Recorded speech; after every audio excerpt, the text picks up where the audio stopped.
si j'ai bien un conseil à vous donner et que vous voulez commencer le jeu de rôle ou même être MJ, c'est d'y aller, tout simplement. En fait, prenez des amis, attrapez-les par alcool, forcez-les à venir et commencez une partie de JDR.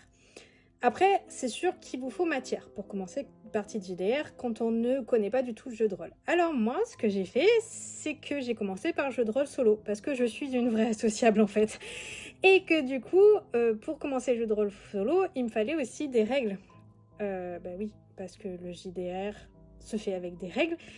Et heureusement, aujourd'hui, il y a des boîtes d'initiation au jeu de rôle. Donc moi, j'avais pris cette boîte d'initiation de Black Book Edition, qui est des éditions que j'adore, dont je suis fan aujourd'hui.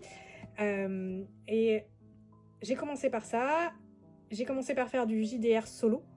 Et grâce à cette boîte, alors il faut avoir quelques outils en plus pour faire du JDR solo. Et j'ai proposé à des amis de faire MJ parce que eux ils pratiquaient déjà le JDR et que j'avais très envie de leur faire l'histoire d'initiation. Et voilà, tout a débuté comme ça, avec cette boîte, des amis. Et non, je vous rassure, non, je ne les ai pas forcés à venir, je ne les ai pas contraints à venir, contrairement à ce que je dis au début de la vidéo. Mais en tout cas, l'aventure continue, puisqu'après les scénarios d'initiation, j'ai créé une campagne pour eux avec les mêmes personnages.